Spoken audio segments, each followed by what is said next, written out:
Bom, boa noite a todos, né? Vamos dar início, então, ao seminário de formação permanente, em que hoje temos uma tarefa específica, que é trabalhar a lição 8 do seminário 20, o saber e a verdade. Logo de entrada, agradeço à diretoria, em nome de Marcelo Antelo, pelo convite para estar, de alguma forma, coordenando essa atividade hoje. E também parabenizar a diretoria por esse trabalho que foi feito a partir de cartéis, né? Que é uma forma interessante de produção, que mesmo que se produza um a um, isso não se faz sem os outros. É um trabalho singular de cada um, mas que não se faz sem a introdução do outro num trabalho de cartel, né? Então, hoje nós vamos contar com a intervenção do nosso colega Mário Nascimento, que vai trazer a elucidação, né, do que ele pôde extrair dessa lição 8, das suas considerações. Em seguida, vamos passar, então, a palavra para Marcelo Magnelli, associado do Instituto, né, que vai trazer para a gente a referência da coisa freudiana, que é uma citação que Lacan já vai trazendo mais para o final dessa lição. Esse problema tem muita coisa. Hoje a tecnologia está uma maravilha para nós aqui, né? Eu sei que algum chiado, ruído. Posso começar? Bom, a palavra está com você, Mário. Considerações sobre a aula 8 do seminário 20, mais ainda estabelecido por Jacques Alain Millet. No início da aula,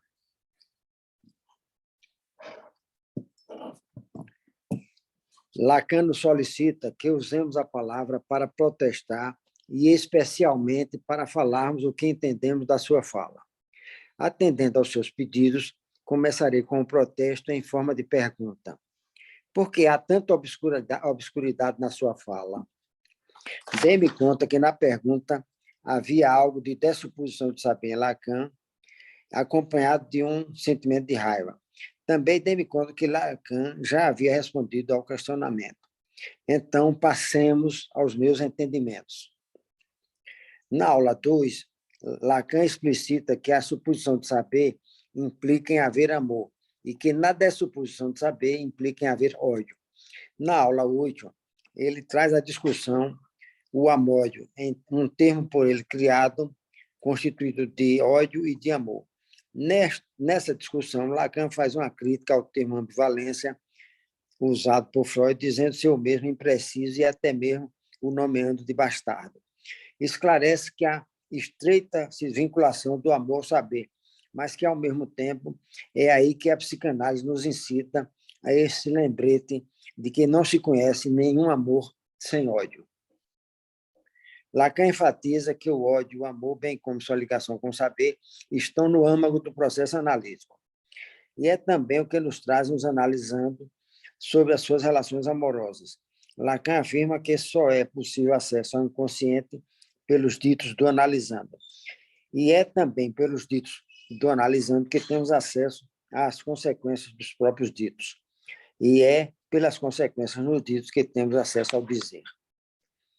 No meu entendimento, esse dizer aponta o verdadeiro, e o verdadeiro visa o real. Lacan, inclusive, chega a chamar a atenção que, aparentemente, o verdadeiro se confunde com o real, ou seja, é só aparentemente. O dizer aponta, então, para outra satisfação, a satisfação do falacer, a satisfação pulsional em Freud, e a outra satisfação, a satisfação do gozo em Lacan. E é por isso mesmo que a verdade nunca se dá, nunca se revela inteira. Note-se contraste com o uso jurídico da verdade, que ao se solicitar a testemunha que fale a verdade, somente a verdade e toda a verdade, ignorando que a verdade não pode jamais ser dita inteira, sendo o acesso à verdade sempre e inevitavelmente pelo sempre dizer. Entendo que isso responde parcialmente ao meu questionamento. E, nesta aula, Lacan faz uma mostração do saber não todo, portanto, necessariamente incompleto. Com esta aula, dei-me conta da douta ignorância de Lacan e da minha amplíssima ignorância, e, infelizmente, não douta. Ao finalizar, quero enfatizar o meu entendimento de haver sempre obscuridades em qualquer área do conhecimento do falacer. Restos de obscuridade também na psicanálise, inclusive com resto de obscuridade na satisfação profissional, resto de obscuridade na satisfação no gozo. Então, peço-lhes que comentem e que até contestem os meus entendimentos e também que acrescentem os entendimentos de vocês. Muitíssimo obrigado aos colegas do cartel e também à diretoria do EBP Bahia por organizar a transmissão via trabalho de cartel.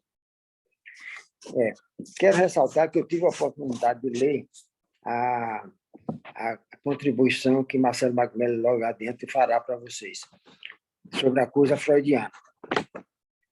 Marcelo trouxe muitos elementos para estudarmos e para discutirmos, inclusive, as aproximações e as diferenciações com o gozo em Lacan, e especialmente com a substância gozenta, trazida por Lacan no Seminário 20. Então, deixo essas considerações como elementos apenas para a iniciação de uma conversação. Bom, obrigado, Mário. Espero que, a partir desses pontos ou essas linhas de força que Mário traz, a gente possa abrir, de fato, uma conversação. E eu passo direto, então, a palavra para Marcelo Magnelli, que vai trazer a sua consideração com relação à referência feita nesse capítulo, a coisa. Bom, Marcelo. Boa noite, Rogério, boa noite a todos. Vocês me escutam bem, né? Imagino. Então, de início, gostaria de agradecer à diretoria da escola por permitir que a gente pudesse estar aqui conversando hoje, em especial a Marcela Antelo. Foi uma boa provocação para o trabalho, eu me coloquei a trabalhar. Enfim, vamos então. Mário trouxe a contribuição inicial comentando sobre o saber a verdade, e a minha ideia é que possa trazer uma referência que Lacan faz no final dessa lição sobre a coisa freudiana, e mais ao final a tendência que eu possa ler e, enfim, também essa parte para a gente tentar entender. Mas, a princípio, então, eu gostaria de destacar das Ding a partir do Seminário 7. Tá? Bom, Lacan construiu o ensino a partir da noção de que o inconsciente é estruturado como uma linguagem. Por isso, formulou a importância do par imaginário e simbólico na estruturação do sujeito. Dos seminários 1 ao 6, trata-se de imaginarizar ou significantizar o gozo. Millet, na sua primeira lição do curso O Ser e o Um, de 9 de janeiro de 2011, aponta que, nesse período, o real é o simbólico, citação dele, porque se encontrava apartado na análise. Ele disse que o simbólico é o real do imaginário, porque o simbólico é o que há de real no imaginário. E talvez, como exemplo, a gente possa lembrar da noção de nome do pai, e que, quando há a foraclusão, a sua não inscrição do nome do pai, Lacan falava no Seminário 3, então, de um retorno, de uma frase simbólica no real, a partir da alucinação, né? Ele usa essa expressão, frase simbólica. Por isso, me leva a localizar nessa mesma lição do Ser e o Um uma verdadeira ruptura, introduzida com o Seminário 7, a Ética da Psicanálise. Ruptura no sentido de uma descontinuidade em seu ensino, para que o real encontre o seu lugar e as suas cores, para além do imaginário e do simbólico.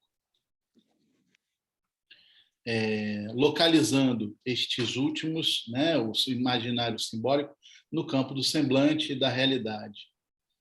O real aqui é indexado a partir da noção de Das Ding, a coisa freudiana.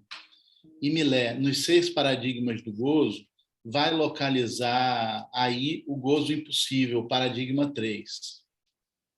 Bom, tanto Die Sache como Das Ding, em alemão, podem ser traduzidas por coisa. Meu alemão, obviamente, eu não sei alemão, então posso ter falado errado, né? mas a ideia é que Analisante signifique para se coisa. instruir. Ele diz isso na alocução sobre o ensino. Não entendi. Então, no seminário 4 do seminário 7, ele vai diferenciar Sash de Ding, para justificar a especificidade de Ding. Ele destaca que Freud utiliza os termos Sachvorstellung para designar a representação das coisas e Fortvorstellung para a representação de palavra no texto inconsciente. Então, ele vai mostrar uma relação existente entre palavra e coisa, mas ambas na dimensão inconsciente, ambas inscritas no campo simbólico, embora caiba apenas a Fortvorstellung o acesso ao pré-consciente e consciente. Sash, então, refere-se às coisas que já foram produzidas, fruto da ação do homem. É a coisa jurídica. Está no campo da humanidade. Em Das Ding, há outra coisa em jogo. Ela não se coloca em relação com o humano. É uma coisa da ordem do inumano e que estabelece um litoral com o possível de ser humano. E Marcela, no livro Feminino e Familiar, tem uma frase, várias frases muito interessantes, mas uma especificamente eu acho que é interessante. Ela diz que o corpo humano goza do inumano. O inumano parece ser um nome de exílio de um corpo da humanidade. Achei bem interessante e poético também. Para exemplificar, e aqui sintetizarei a ideia a partir de Lacan, porque eu mesmo não me aprofundei no tema dos sistemas neuronais, Lacan vai retomar a citação de Das Ding constante no projeto para uma psicologia científica de Freud. Para Lacan, para Freud, diz Lacan, abre aspas, né, o aparelho sensorial não desempenha apenas o papel de um extintor ou de um amortecedor, mas o papel de um crivo. Ou seja, na experiência do Nebenmensch, ao fazer passar um estímulo sensorial de satisfação para o aparelho neuronal, vai encontrar tratamento e descarga e vai passar a constituir a Vorstellungen primordial, seriam essas representações, né? E uma outra parte da experiência, essa que é interessante, não vai ser absorvível, permanecerá isolada, exterior ao campo sensorial, e diz Freud, coeso como uma coisa. Aqui é que a gente então encontra Das Ding. Essa divisão promove a bipartição de um objeto, parte incluído num sistema e parte mantida do lado de fora. E agora eu vou fazer uma citação de Lacan.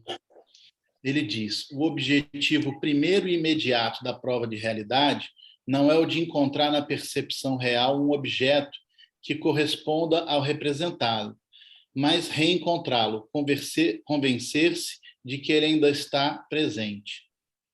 Assim, diante de Das Ding, experienciamos a sensação de estranheza, ou até mesmo de hostilidade.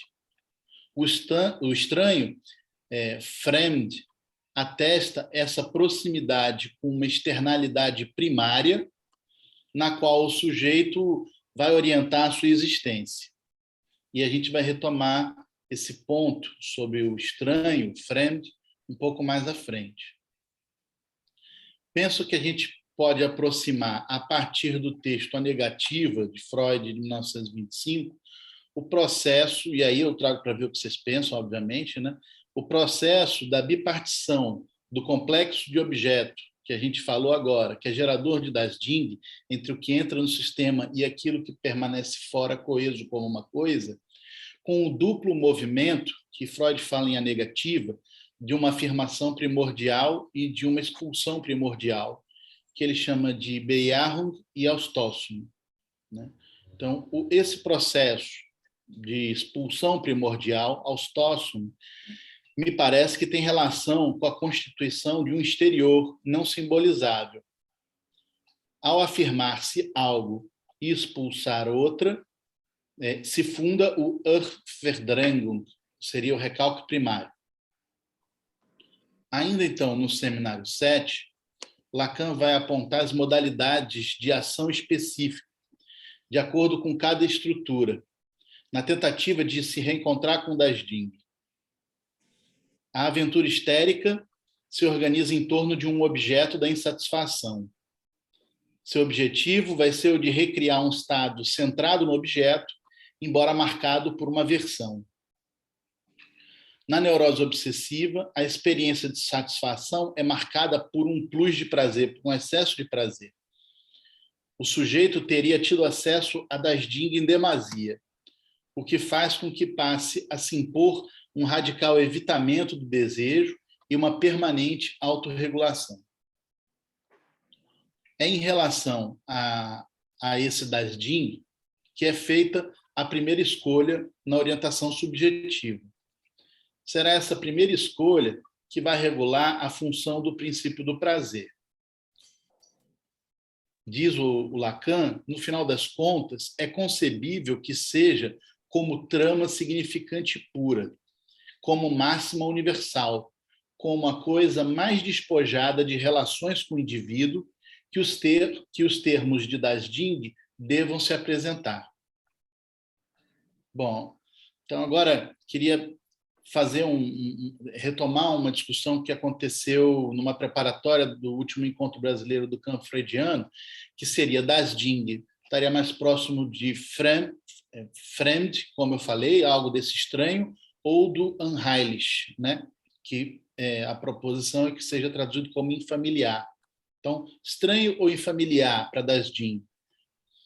Então, de modo colateral, como eu disse, eu vou trazer essa provocação que o Gilson Iannini trouxe na conferência dele, está no livro também, esse mesmo que Marcela e Jordan organizaram, que tem o texto da Marcela, e ele vai propor discernir o que é estranho, o fremd, do infamiliar, unheilig.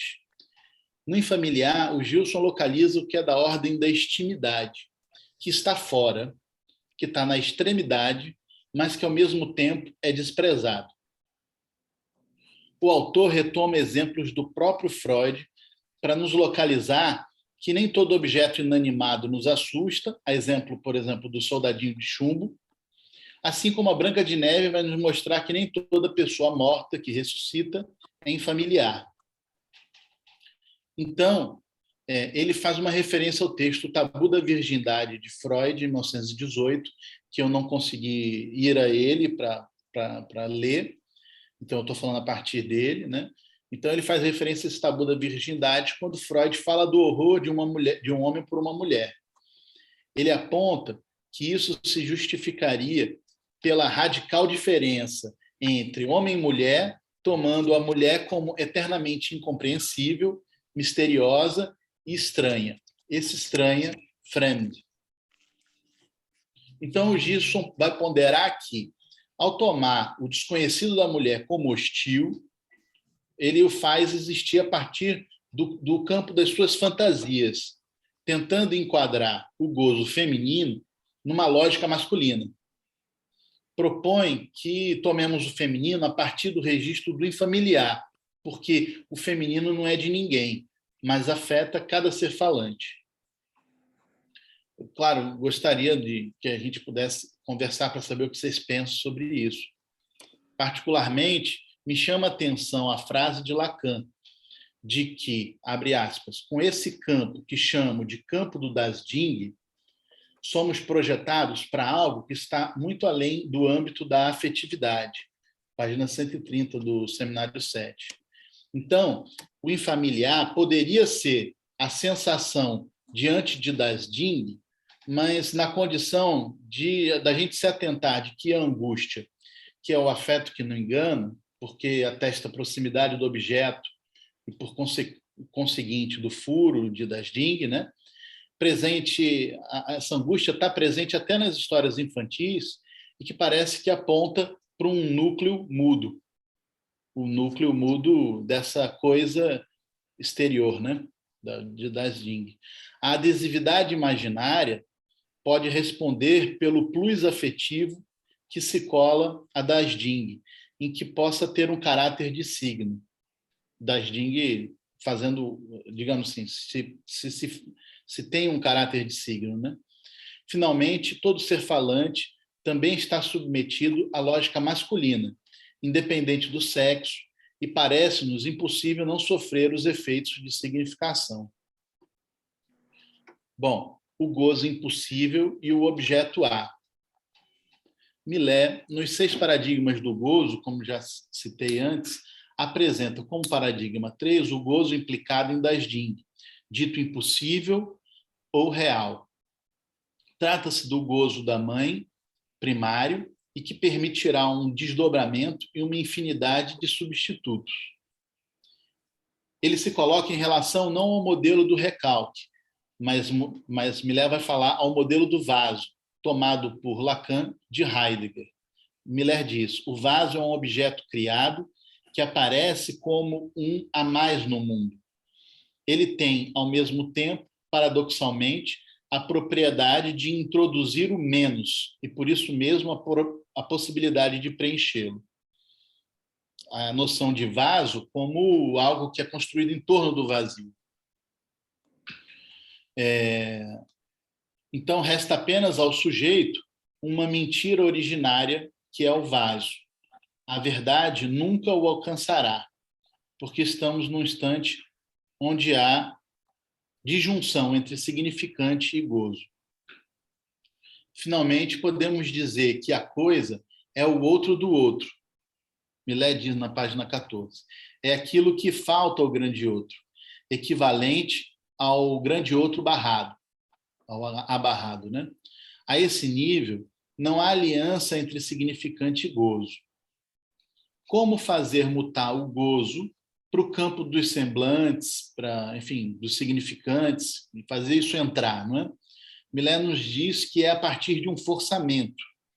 Ele diz: não existe acesso ao gozo senão por um forçamento. Quer dizer, que ele é estruturalmente inacessível, a não ser por uma espécie de transgressão.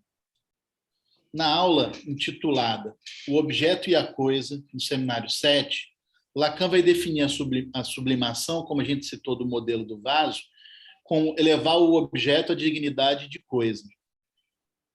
Destaca que não se trata da coisa em si, mas de um objeto do mundo simbolizado. Com o objeto elevado à função da coisa, pode-se dar algum tratamento ao gozo impossível, passível de valorização ou aprovação social. E ele dá, inclusive, o exemplo de uma coleção de caixa de fósforos de um amigo, um poeta francês, acho que é o Jacques Prévert, não sei como é que se... Enfim, depois a gente pode ver isso aí. Podemos dizer, então, que das Ding corresponde a uma face externa da extimidade, cujo objeto A permitiria essa reversibilidade moebiana. Lacan nos diz, em Joyce, o Sintoma, que é necessária uma sublimação mínima para que se faça possível a passagem do gozo opaco ao sentido. Chama isso de escabelo. Seria esse o forçamento que Millet nos diz nos 6 paradigmas, se é necessário a passagem do gozo impossível ao gozo simbólico a partir do objeto A? É uma pergunta. Então, para encerrar, queria falar agora sobre a citação que Lacan faz a das Ding no seminário 20, nessa lição. Eu vou citar ela para vocês. É grande, mas eu vou citar, meio rocambólica, né? Mas ele diz assim, início da citação: a gente fica, e é mesmo por isso que eu disse que o A é uma aparência em ser, a gente fica na noção, e é aí que a análise, como sempre, é um pouquinho manca. A gente fica na noção de ódio ciumento, aquele que brota do gozume. Gozume, ou seja, o gozo do ciúme. Aquele que se imaginizaria com o olhar, em Santo Agostinho, que o observa, o homenzinho. Ele está ali como terceiro, o homenzinho, né? Ele observa o homenzinho e, pálido, ele empalidece com aquilo, por observar, apenso à tela, o colectâneum sum. Felizmente, eu vou explicar isso, tá? Vou tentar explicar um pouquinho. Felizmente, que é o gozo substitutivo primeiro, na enunciação freudiana, o desejo evocado de uma metonímia que se inscreve por uma demanda suposta, dirigido ao grande outro, desse núcleo do que chamei das Ding em meu seminário sobre a ética da psicanálise, ou seja, a coisa freudiana. Em outros termos, o próximo mesmo, que Freud se recusa a amar além de certos limites. Santo Agostinho, em Confissões, na primeira parte, numa seção chamada Infância e Puerícia, e aí numa parte que ele fala sobre o prognóstico dos vícios, ele vai dizer dessa cena. Ele diz assim: a debilidade dos membros infantis, das crianças, né, é inocente, mas não a alma das crianças. Vi e observei uma, cheia de inveja, que ainda não falava e já olhava pálida, de rosto colérico, para o irmãozinho Colasso. Irmãozinho Colasso é o irmão de leite, aquele que não é de sangue, mas que é alimentado pela mesma mulher. É o colectâneum sum que o Lacan cita. Então, esse pequeno garoto, né, via uma mulher amamentando esse mesmo esse irmão Colasso dele, né? E ele diz assim: quem não é testemunha do que eu afirmo? Será inocente a criança quando não tolera junto de si, na mesma fonte fecunda do leite, o companheiro destituído de auxílio e só com esse alimento para sustentar a vida? Então, me parece assim, que eu pude pensar sobre isso, que assim, esse ódio ciumento, que é um afeto, e que por isso é da ordem significante, também guarda uma forte marca do imaginário desse homenzinho. Parece remeter a uma fantasia que cifra a perda de uma satisfação primordial para um terceiro, esse irmão de leite, que pode, esse irmão de leite, usufruir de um gozo que lhe foi impossibilitado de viver, que não está podendo gozar naquele momento. Perde-se vida, cores, se empalidece. Essa cena é da ordem de um gozo substitutivo, que é o que Lacan fala no trecho, é um simbólico, porque o gozo real, o gozo impossível de ser dito, é impossível de se acessar. O desejo capturado pela cena é derivado desse gozo de Das Ding, né? O outro do outro. A cena montada é em torno do olhar. E aí eu vou dizer para vocês que, nesse mesmo capítulo, Santo Agostinho, um pouquinho antes, ele vai fazer uma referência. Deixa eu ver aqui. Ele mesmo vai dizer o seguinte: a cena do homenzinho, né, vendo seu irmão de leite sendo alimentado, captura Santo Agostinho, fixa-o no lugar do pequeno homem a partir de uma cena. Isso ele mesmo diz alguns parágrafos antes. Ele disse assim, abre aspas: será porventura algum menino, ainda pequerrucho, onde posso ver a imagem do que fui e de que me não resta lembrança, em que poderia pecar nesse tempo? Em desejar ardentemente, chorando, os peitos de minha mãe? Fecha citação. Na cena se condensa um ódio a um pequeno outro, o próximo mesmo, como diz Lacan. Ou seja, o mais próximo que podemos chegar desse gozo impossível é a partir de um tu de ordem imaginária e captura todo o ódio ciumento da dimensão fantasística.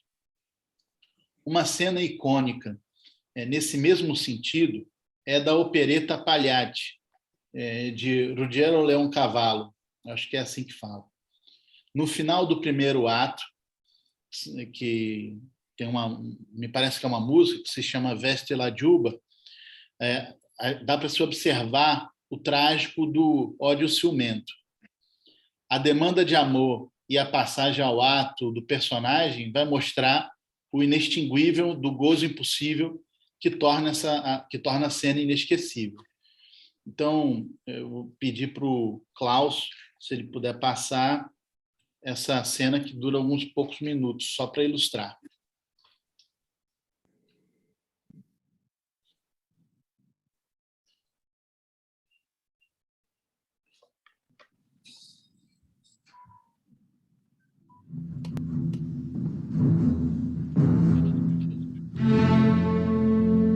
Recitar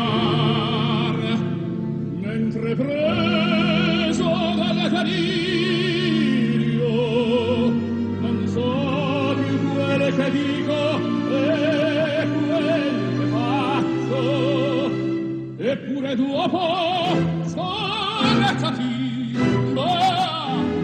sei tu forse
il